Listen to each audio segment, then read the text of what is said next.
alla har sitt eget unika uttryck och väldigt spännande sätt att hantera färg och form. Och när man sitter i sin egen ateljé år ut och år in så är det skönt att så här bryta det och se hur andra jobbar. Det är jättespännande.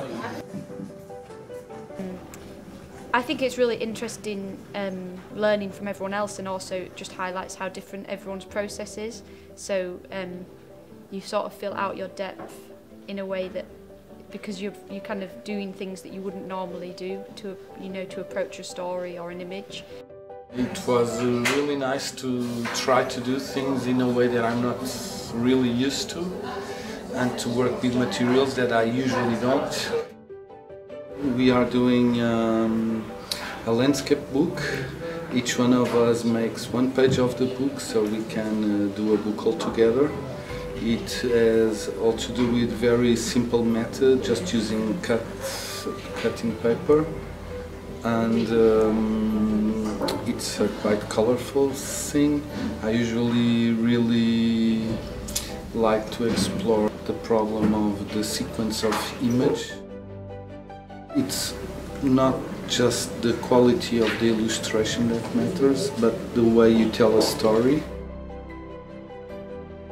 My workshop is about understanding a character, and in the workshop I'm asking the participants to think about the environment that their character might inhabit, but also to think about an environment that the character you wouldn't normally expect to see them in.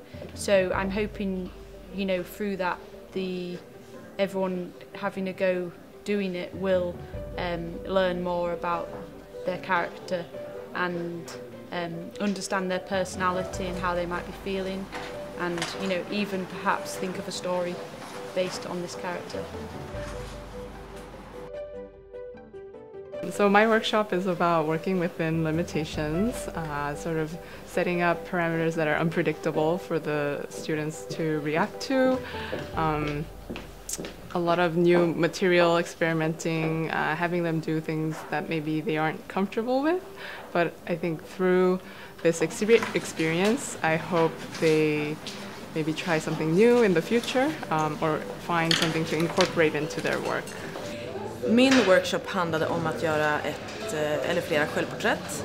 Så idén var att liksom fördjupa sig i sitt eget ansikte som om det var vilket objekt som helst. Så tanken var egentligen, min grundtanke var att alla skulle sluta planera, tänka, vara smarta eller ha en stil, utan försöka vara i nuet och göra det man ser, precis det man ser framför sig. Jag tar med mig att jag vill rita och måla mer för min egen skull. Att jag jobbar ganska mycket på uppdrag och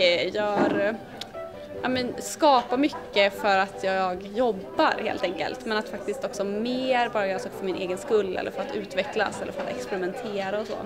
Jag känner mig jättesugen på efter det här. That was awesome. Yeah, that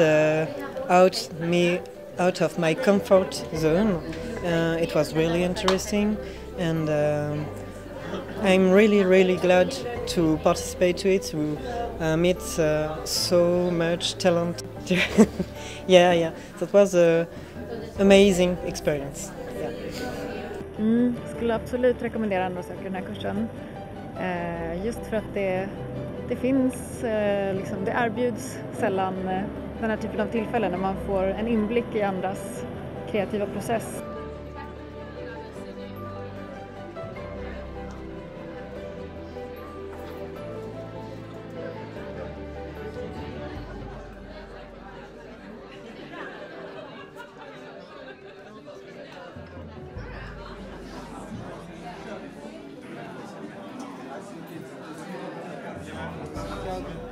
Jag tycker det är så viktigt att det här finns, och att jag hoppas att det fortsätter många år till.